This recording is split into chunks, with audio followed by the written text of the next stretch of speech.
மறுபடியும் உங்களுக்கு அதே வசனம் தான் சொல்ல விரும்புகிறேன். வேதத்தில் எவ்வளோ வசனம் இருந்தாலும், ஐயா நீங்கள் நேற்று தானே ஐயா இட்லி குத்திங்க, இன்றைக்கும் இட்லி தான் சாப்பிடு. ஆமே. சில சமயத்தில் சாப்பிட்ட சாப்பாடே சாப்பிட்றோம். அந்த மாதிரி தான் சங்கீதம் 121:7 சங்கீதம். இது ரொம்ப தீர்க்கதரிசனமான வார்த்தை, ப்ரொஃபட்டிக்கான வார்த்தை. கவனமா கேளுங்க. சங்கீதம் 121:7 வசனத்தை வாசிக்கிறேன். கர்த்தர் உன்னை எல்லா தீங்குக்கும் விலக்கி காப்பார். அவர் உன் ஆத்துமாவை காப்பார். இந்த மாதத்துல இந்த வார்த்தையை சொல்லி நம்மள உள்ள அம்புறாரு.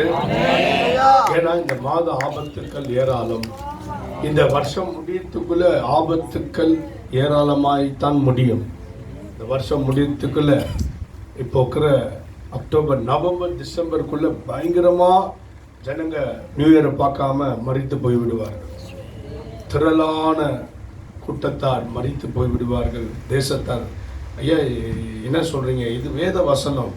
நான் உங்களுக்கு சொல்லுறது எனக்கு அந்த வேத வசனம் தென்பட்டது. வெளிப்படுத்தல் 6:8 ஒரு பெரிய கூட்டம் மறித்து போய்விடுவார்கள். நம்ம வயசுல உள்ளவங்க, நம்ம விட கீழே வயசுல உள்ளவங்க புதிய வருஷத்தை பார்க்க போவது இல்லை.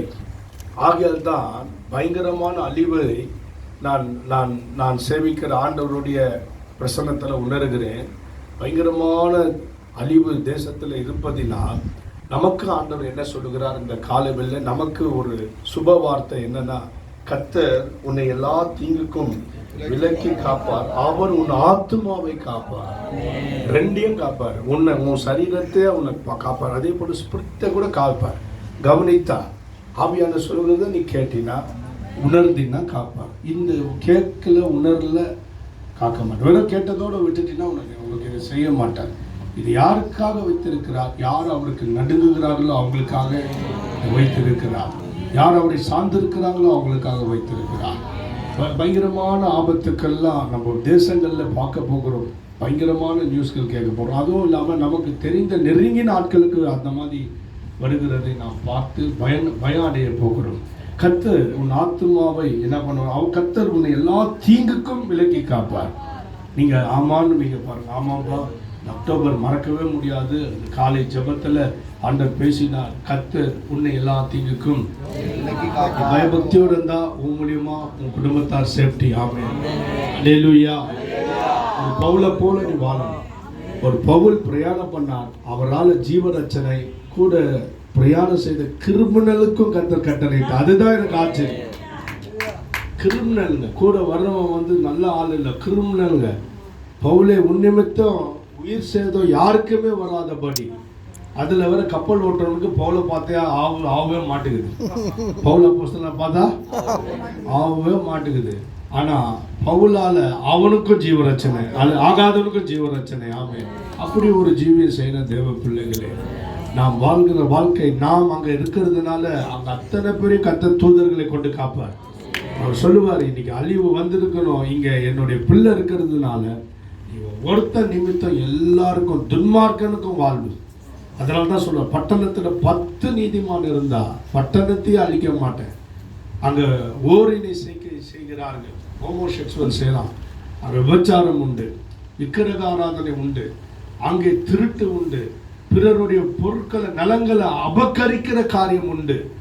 பலமுள்ளவன் பலவீனரை மோசமாய் ஆளுகை செய்கிறான். பட்டணத்தை கர்த்தர் கவுத்து போட வராரு. ஆனால் ஆபிரகாம் சொல்றாரு, அன்று 10 நீதிமான் ஒருவன் இருந்தா, 10 நீதிமான் இருந்தா எல்லா கிரிமினலையும் கூட விட்டுறான்பா. இந்த 10 நீதிமானுக்காக விபச்சாரம் பண்றவன், இந்த ஹோமோசெக்சுவல் பண்றவன், இந்த விக்கிரகாராதனை பண்றவன் நான் பொறுத்துக்கிறேன். ஏன்னா அங்க என்னுடைய நீதிமான் 10 பேர் இருக்கிறான். இவ்வளோ திரளாகிறதுனால வாழ்வு இல்லை. அந்த பொல்லாதவர்கள் நடுவில் என் நீதிமான் இருக்கிறாங்க பாரு. அவங்களால பொல்லாதவர்களுக்கும் தயவு பாராட்டுகிற தேவன். எவ்வளோ மேன்மையான வாழ்க்கை. நாம் நீதிமான்கள் நம்ம பிரசிடென்டாலெல்லாம் நம்ம இந்த ஊர் காக்கப்படுவது கிடையாது. நடத்துகிறார், அவ்வளோதான். அந்த பூமி வாயை பிளந்து ஜனங்களை எர்த்குவேக் வந்து அப்படியே இழுத்துன்னு போகாமல் இருப்பதுக்கு காரணம் நீதிமான்கள் தான். நாம் இன்னும் பெரிய பெரிய பூமி அதிர்ச்சிகள் நடக்கும், இன்னும் பெரிய பெரிய பஞ்சங்கள் நடக்கும், இன்னும் பயங்கரமான கொள்ளை நோய்கள் வரும், பயங்கரமாக தாக்கப்பட்டு ஜனங்கள் அங்கும் இங்கும் சாகுறதையும் ஓடுகிறதையும் நாம் கேள்விப்பட போகிறோம். இன்னும் டிசம்பர்லாம் பயங்கரமான காரியங்களை சந்திக்க போகிறோம். நாம் புதிய ஆண்டு நாம் நுழையும் போது நாம் கர்த்தர் எல்லா தீமைக்கு என்னை விலக்கி காத்தார், ஆத்துமாவை காத்தார். ஆமென், அல்லேலூயா. பயங்கரமான இருள் பூமியையும் காரிருள் ஜனங்களையும் மூடும். எப்படிப்பட்ட இருள்? பாவம். பாவத்தினால தற்கொலை நடக்கும்.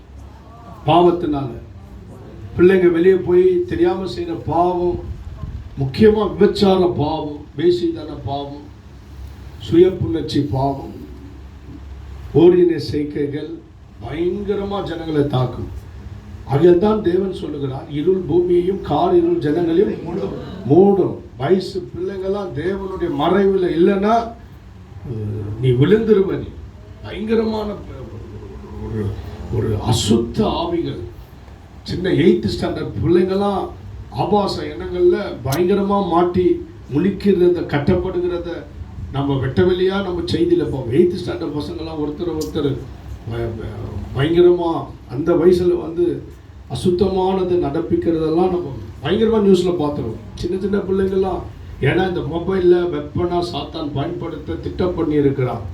ஆகையால் நமக்கு இப்படிப்பட்ட எச்சரிப்பின் சத்தம், இருள் பூமியையும் காரிருள், காம இருள், அசுத்த இருள், வேசிதன பெச்சாரம் என்னும் இருள் பூமியை மூடும்.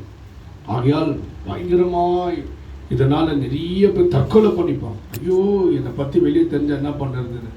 சாருங்க, வாதியாருங்க, மேடமுங்க, சில்ட்ரன்ஸுங்க, அது ஒரு 15 வயசு பிள்ளைங்க, 16 வயசு பிள்ளைங்க, வயசுக்கே வராத பிள்ளைங்கள்லாம் இதை ருசி பார்த்து வயசுக்கே வரல, ஆனால் அசுத்தமானதை செஞ்சு ஐயோ என்ன பண்ணுறது தற்கொலை பண்ணி பயங்கரமான பேய் தலைவிரித்து ஆடி அநேகரை கொன்று போட்டுவிடும். நமக்கு ஆண்டவர் என்ன சொல்கிறார்? கர்த்தர் எல்லா தீமைக்கும் உன்னை விலக்கி காப்பார், அவர் உன் ஆத்மாவை காப்பார். அல்லேலூயா. ஆத்மா உள்ள இருக்கிற ஆத்மா கரப்படாம காப்பாரா.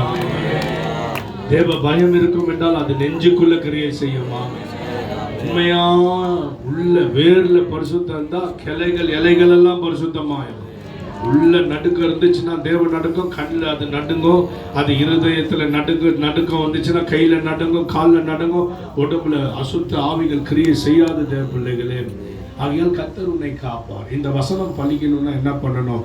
வாசிக்க சங்கீதம் 27:5 டக்குன்னு வாசிக்க. இதை வைத்து தான் இந்த 3 நாள் உபவாசமும் நமக்கு பலனே இதுதான்.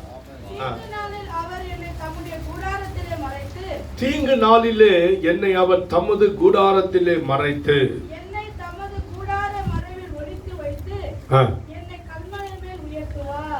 மறுபடியும் வாசிங்க.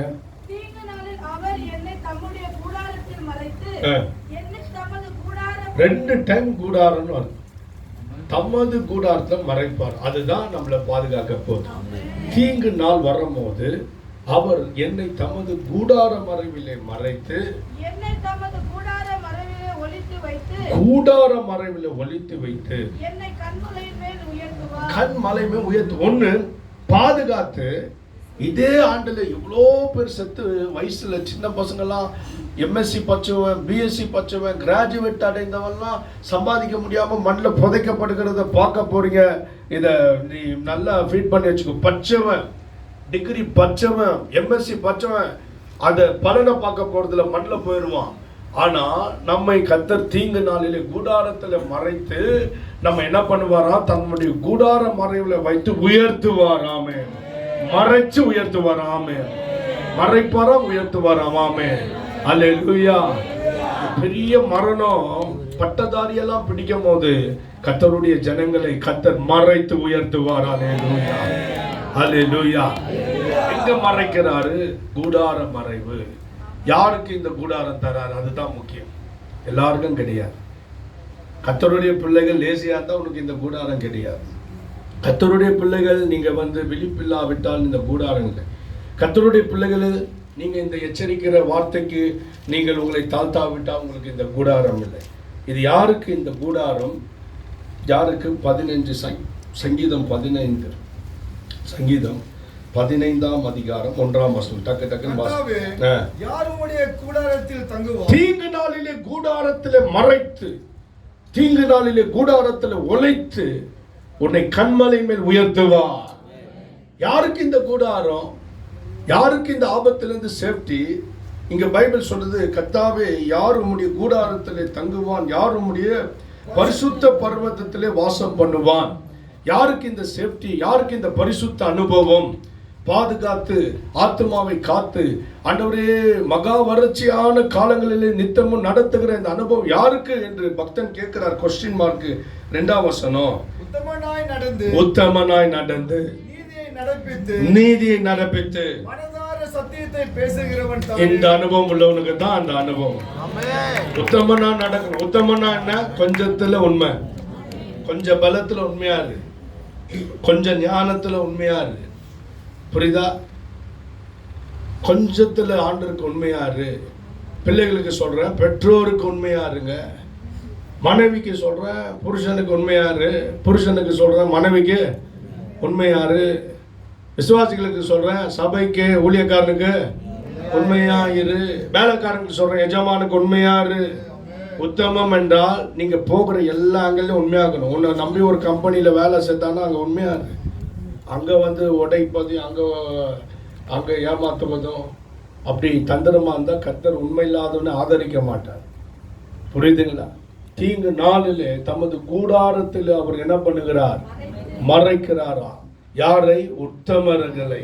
உத்தமம் என்றால் என்ன? கொஞ்சத்துல உண்மை. எல்லாம் சொல்லுங்க, உத்தமம் என்றால் கொஞ்சத்துல உண்மை. உத்தம மனைவி.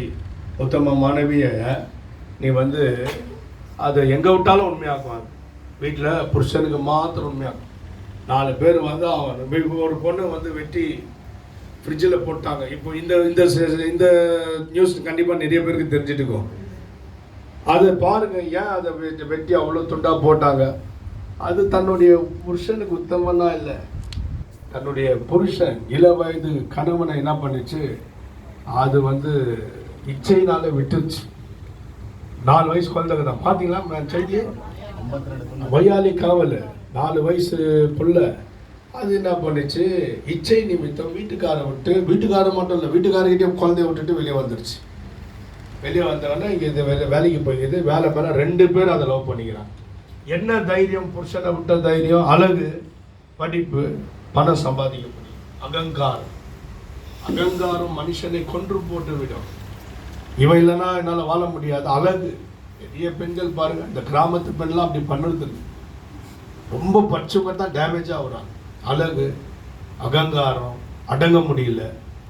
அவர் ஏற்கனவே கம்ப்ளைண்ட் கொடுத்துக்கிறாரு, அவங்க புருஷன் ஏதாவது கேட்டால் சண்டை போடுது அப்படின்னு. சார் பார்த்து அவர் விட்டுட்டாரு. ஏன் விட்டுட்டாருன்னா, வேற பையன்கிட்ட கண்ணு முன்னாலேயே போகிறத பார்த்து அவர் விட்டுட்டாரு.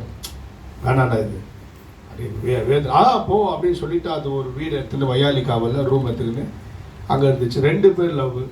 அதில் ஒருத்தன் ரொம்ப நேசித்தான். அவங்க தம்பிக்காரன் இதை நேசித்து பார்த்தா, நீ ஏன் என்ன நேசிக்க மாட்டியான்னு தலையில் போட்டான். ஒரே அடி, செத்துச்சு. அது அவ்வளோ கூறு போட்டு என்ன பண்ணிட்டான்?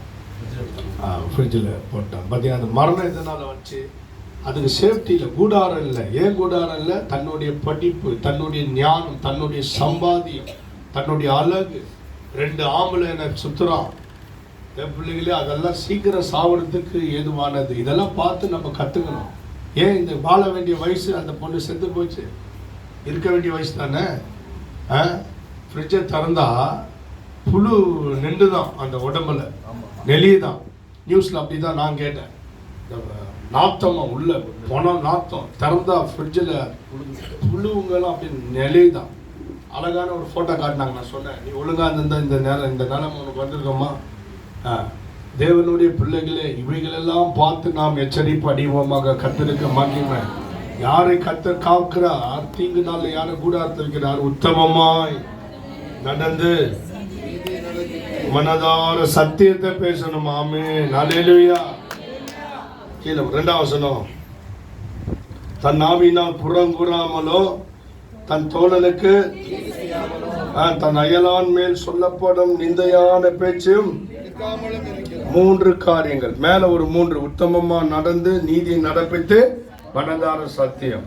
கீழே 3 அவன் தன் நாவினால் புறங்குறாமல் தன் தோழனுக்கு தன் அயலான் மேல் சொல்லப்படும் நிந்தையான பேச்சை. 4வது ஆகாதவன் அவன் பார்வைக்கு ஆகாதவன். செட் ஆகாதவன் அற்பமா எண்ணணும். ஆவிக்குரிய வாழ்க்கைக்கு செட் ஆகாதவர்களே அற்பமா எண்ணணும். என்னங்க, எல்லார்கிட்டயும் சேரக்கூடாது. துன்மார்க்கரை அற்பமா எண்ணணும். துன்மார்க்க எவ்வளவு பெரிய ஆளா இருந்தாலும் ஐயா அவர்கிட்ட ஒரு உலகம் போட்டு வச்சுப்போம், நமக்கு ஹெல்ப் பண்ணுவாரு, அப்படி போகக்கூடாது. பரத்துல இருந்து உனக்கு ஹெல்ப் வராது. புரியுதா? அவன் ஆகாது. செட்டில் யாருக்கும் தீமை செய்யறான்னு எனக்கு ஒன்றும் தீமை செய்யல, யாருக்கும் செய்யறான் அப்படி இல்லை. யாருக்கு தீமை செஞ்சாலும் தீமை தான். ஆனால் நிறைய பேரை பகைச்சிக்கினேன். ஏன் பகைச்சிக்கினேன்றா, யாருக்கும் தீமை செஞ்சு அவன் என்னத்துக்கு எனக்கு ஃப்ரெண்டு ஒரு பாஸ்டர் நகை வாங்கி இது ரிட்டர்ன் தரல, விசுவாசி ஏமாத்திட்டார். அந்த அம்மா என்கிட்ட வந்து சொல்லிச்சு அவர் எனக்கு ஃப்ரெண்டு. நான் சொன்னேன் நீ இதுக்கு மேலே எங்கெல்லாம் வராத, எங்கள் வீட்டுக்கெல்லாம் வராது அப்படின்னு. என்னத்துக்குப்பா? அப்பா நான் அவங்களுக்கு இது பண்ண உடுப்பா, எவ்வளோ ஜெபம் பண்ணிக்கிறேன், எவ்வளோ உபவாசிக்கிறேன், இருக்கட்டும்ப்பா, நீ அம்மா நடுவில் வர. நான் சொன்னேன் மரியாதையாக விசுவாசிக்கு வேண்டிய அந்த நகையை கொடுத்துரு அப்படின்னு. என் விஷயத்துல நீ தலையிடாதனாரு. என்றைக்குமே ஃப்ரெண்ட் இல்லாத ஆகி திரும்பி ரோட்டில் பார்த்து ஃப்ரெண்ட்ஷிப்புக்கு வந்தார். நான் சொன்னேன் நான் விட்டுதான், நீ துன்மார்க்கன் என்றால் இன்னொரு சேர மாட்டேங்க. ஆகாதவன் தீர்ப்பானவன். செத்த தேவனுக்கு ஆகாதவன் அயோக்கியன், அவனை அற்பமா எண்ணணுமா? என்ன பண்ணுமா? அற்பமா என்ன? தீர்ப்பானவனை அற்பமா எண்ணணும். நம்ம யார் அற்பமா எண்ணுவோம்? ஏழைப்பட்டவங்களை அற்பமா எண்ணுவோம். அவன் நீதிமானா இருப்பான். நீதிமான்லாம் கிடையாது, அவன் தரித்திரம் முடிச்சவன் வேணாம். யாரை நம்ம வந்து உயர்ந்து என்னவோம்? பணங்குதா, அவனுக்கு சொத்துக்குதா, பதவிக்குதா, அவன் வந்து எம்எல்ஏவா, அவன் 4 பேரை கொலை பண்ண, அதெல்லாம் நம்ம கேட்கல. எங்களே கொலை பண்ணலையா? அயோக்கியர்களை நாம் அற்பமா என்ன வேண்டும்? தேவ பிள்ளைகளே, துன்மார்க்கரை அற்பமா என்ன இங்கே போட்டு. ஆகாதவன். யார் ஆகாதவன்? தேவனுக்கு ஆகாதவன். திருடர்கள் தேவனுக்கு ஆகுமா? ஆகாது. நான் பார்க்கும்போது நீ திருடனோடு சேர்ந்து நடக்கிறாய்ன்றார் ஆண்டவர். 50ஆம் சங்கீதம். என்ன தம்பி? 50:18 வாசி. சங்கீதம் 50:18 சீக்கிரமா வாசிப்பா. சங்கீதம் 50. பாத்தியா? திருட அவன். என் வீட்டுல திருடலையா? ஏன்னா உங்க வீட்டுல தான் திருந்தான். எனக்கு அவன் ஸ்நேகிதன். நீ திருடனை காணும் போது அந்த மாதிரி போறவங்களெல்லாம் அற்பமா என்னணும். நம்ம நீ திருடனோடு போயிட்டல போ. பைபிள் தானே. பைபிள் எப்படி எழுதி வச்சுக்கிது பாருங்க. யூதாஸோட எந்த அப்போஸ்தலன் சேர்ந்தா சொல்லுங்க எனக்கு. நீங்க யாரோ சொல்ல? அந்திரியா சேர்ந்தாரா? பிலிப்பு சேர்ந்தாரா? யூதாஸ் திருடன் என்ற பேர் வாங்கும் போது அவன் கூட ஒரு அப்போஸ்தலரும் சேர, தனியா போன தூக்கல செத்துருவேன். ஆகாதவன் அவன் பார்வைக்கு தீர்ப்பானவன், அற்பமானவன். நான் பார்க்கணும். நமக்கு செஞ்சாங்கன்னா பார்க்க கூடாது, நமக்கு செய்யலன்னு பார்க்க கூடாது. யாருக்கும் செய்தாலும் பார்க்கணும். திருட்டு பயம், அயோக்கிய பயம் வேணாம்பா. ஆமா, பச்சாரம் செய்யணும். ஒரு ஆள் என்கிட்ட நல்லா பேசிக்கொண்டே இருந்தார். அப்புறம் தான் பார்த்தேன் வேற ஒரு மனைவி மேல தோல் மேல கை போட்டு போயிட்டு பார்த்தேன். அடுத்த நாள் சார் அப்படின்னாரு. இப்படின்னு திரும்பின்னு போனான். திரும்பி மார்க்கெட்ல பார்த்துட்டாரு. என்ன சோதனை எனக்கு இந்த வேதத்தினால, மெய்யாகவே சார் அப்படின்னாரு. நான் இப்படி திரும்பிக்கினேன். புஷ்டார் வந்து வண்டியை நிற்க வச்சு அவ்வளோ சரி வந்த சார் என்ன ஆகி போச்சு, ஏன் அப்படின்றீங்க, பேசாதப்பா அப்படின்னு. என்ன சார் ஆயிடுச்சு, என்ன சார் பண்ணிட்டேன், வேணாம் போயிருப்பா அப்படின்னு. சார் காரணங்களும் சொல்லுங்க. நான் சொன்னேன் ஒருத்தருடைய மனைவி மேத நீ கை வச்சுன்னு போயினுங்கிற. சார் அதுவா, அதுதான் சார் கூப்பிட்டு. அது கூப்பிட்டுச்சோ நீ போனியோ, ரெண்டும் தப்பு தான். அதுதான் சார், அது வா டைம் பாஸ் ஆக மாட்டேங்குது வாந்து. நான் சொன்னேன் அவங்க வீட்டுக்காரர் உன் ஃப்ரெண்டா இல்லையா? ஆமாம் ஃப்ரெண்டு. இப்படி போனவொன்னே அவன் ஃப்ரெண்டோடைய மனைவி மேலே கை போட்டுனுக்கிற அயோக்கியன்னு அப்படின்னு. சார் எல்லாம் பேசாதீங்க சார், என் பர்சனல். படா அப்படின்னு நான் அப்படின்னு. அதுலேருந்து ஃபோன் பண்ணி திட்டினே நான் ஜேம்ஸ் கிட்ட சொன்னேன். ஜேம்ஸ் அப்படின்னாரு. அதோட அவன் ஸ்டாப் ஆகிட்டான். திட்டினே தானே ஃபோன் பண்ணி நான் உனக்கு நான் ஏதோ ஊழியம் செய்கிற பவராக செய்கிறேன்னு மரியாதை. நான் யார் தெரியுமா? ஏடா திரும்பி 2 டைம் பண்ணால் எனக்கு கஷ்டம் ஆயிடுச்சு. இயேசுவால் எனக்கு உண்டானப்பாங்க. லாஸ்ட் என்ன பண்ண ஜேம்ஸ், இந்த மாதிரி ரொம்ப தொல்லை கொடுக்குறான் ஜேம்ஸ், பாருப்பா கத்தர் எனக்கு இருக்கிறாரு, எதை பண்ண ஃபோன் வந்தாரு, ஏய் அப்படின்னாரு. நான் யார்கிட்ட பேசுறேன்னா வச்சிடறேன்ப்பா, இதுங்களை வர மாட்டேன். அதோட ரூட்டு காணும் ஆயிடுச்சு. 2 வருஷம் அவன் அந்த ஃபோனே காணும். ரோட்டில் இப்போ கூட பார்த்தேன்னா ஒதுங்கின்னு போகிறேன். ஆகாதவன் அற்பமானவன். நான் எவ்வளோ ஹெல்ப் பண்ணியிருப்பேன் தெரியுமா இந்த ஊழியத்துக்குன்னு. போடா, ஹெல்ப் யாருக்கு வேணும்? நீ செய்கிற விபச்சாரத்துக்கு நீ 1 லட்சம் கொடுத்து நான் சபை கட்டினா நான் நரகம் போவேன். தேவஜனமே, இதெல்லாம் வேத வசனம். வாசிங்க. ஆகாதவன்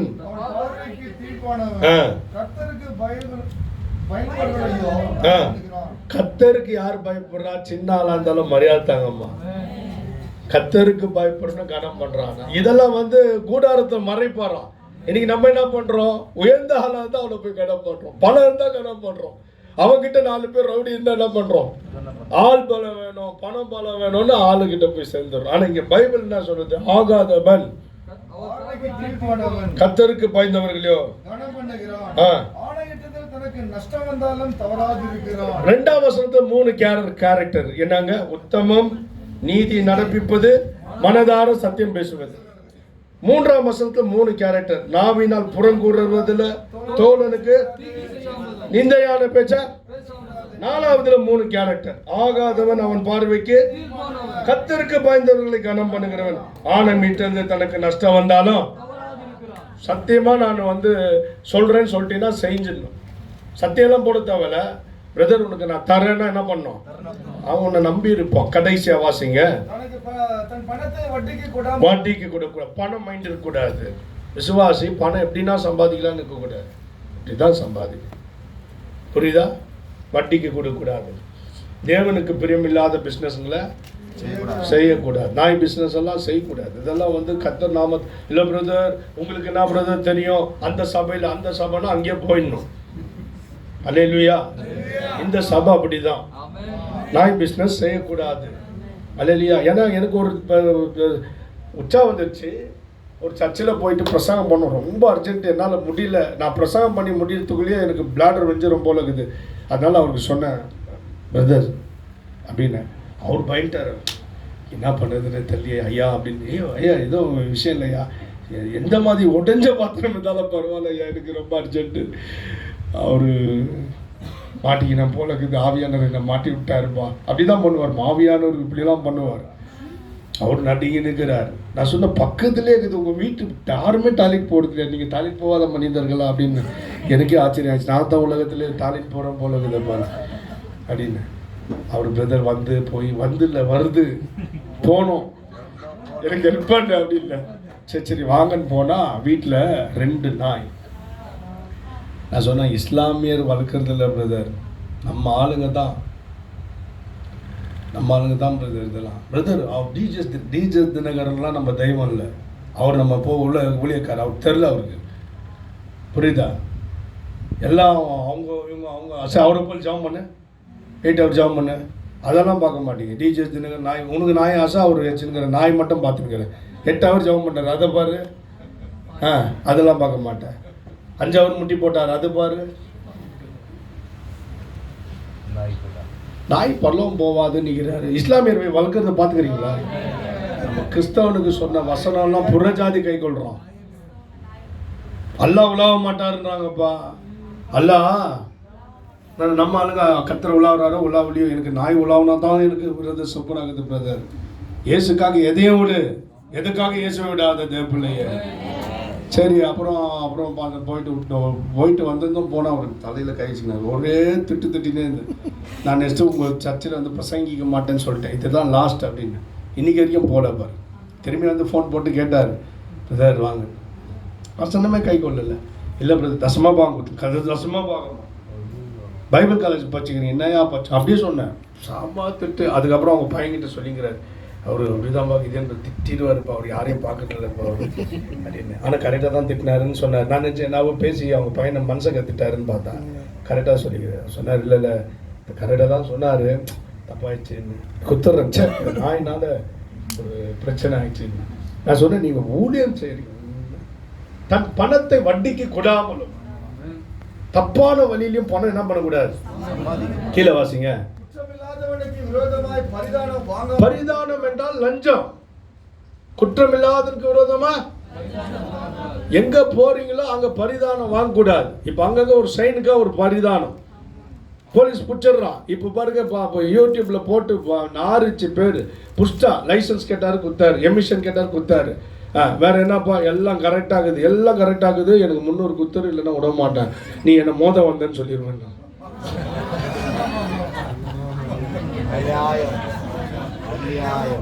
இதை ஒரு ஆள் பின்னால இருந்து புடிச்சிட்டு அப்படியே யூடியூப்ல போட்டான். மானம் மரியாதை எல்லாம் போயிடுச்சு. அவனை அப்படியே அவங்க மேலதிகாரி திட்டுறாரு. அவரும் வாங்குறவர் தான், அதனால திட்டாரு. இப்படி பண்ணியதாடி நம்ம பொழப்பே கருத்து, டிராபிக் போலீஸ் பொழப்பே கருத்துட்டாரா. இப்ப போலீஸுங்கெல்லாம் உஷாரா லஞ்சம் வாங்குறாங்க. மைக்கு கேட்க தான் பாக்குறாங்க. கீழே கொடுங்க, அப்படி சொல்ற தம்பி, நல்லா காலிலே ஏத்துக்கிறான், காலில் வச்சிரு, காலில் இருக்கு. பரிதானம் ஒன்று, பணத்தை வட்டிக்கு கொடாமலும் சூப்பரா வாசிச்சிங்க. இதுதான் நமக்கு இப்போதைக்கு அசைக்கவே பட மாட்டோம். நல்ல ஜீவனை அடைவோம். எவ்வளோ பூமியும் பிளந்தாலும் வானத்திலிருந்து அக்கினி இறங்கினாலும் உன் தலைமையில விழாது. கர்த்தருடைய வார்த்தை இதை சொல்லுகிறது. சேஃப்டி உண்டு நமக்கு. கூடார மறைவில் வைத்து விடுவார். தாய் பறவை பிள்ளைக்காக உயிரே கொடுக்கும். அந்த பிள்ளைய தன்னுடைய மறைவில் வச்சுச்சுன்னா காப்பாத்திரும். அல்லேலூயா. கர்த்தருடைய நல்ல நாமத்துக்கு மகிமை உண்டாவதாக. கர்த்தருடைய நல்ல நாமத்துக்கு மகிமை உண்டாவதாக. எல்லாம் இந்த வசனத்தினால் ஆசீர்வதிக்கப்படுங்க. எல்லாம் ரிசீவ் பண்ணுங்க. ஆமென். எல்லா தீமைக்கும் விலக்கி காப்பேன்னு சொன்னீங்கப்பா. ஆலோசனை எடுத்துக்கொள்ளுகிறோம்பா. ஆண்டவரே, என் நிமித்தம் ஆண்டவரே எல்லாருக்கும் சேஃப்டி உண்டாகட்டும். ஒரு தீங்கு தேசத்துல வருகிறது என்று சொன்னேன். நன்றி. ஆசீர்வதியும் இயேசுவின் நாமத்தில் பிதாவே. கர்த்தர் உங்க எல்லாரையும் ஆசீர்வதிப்பார். ஆமென்.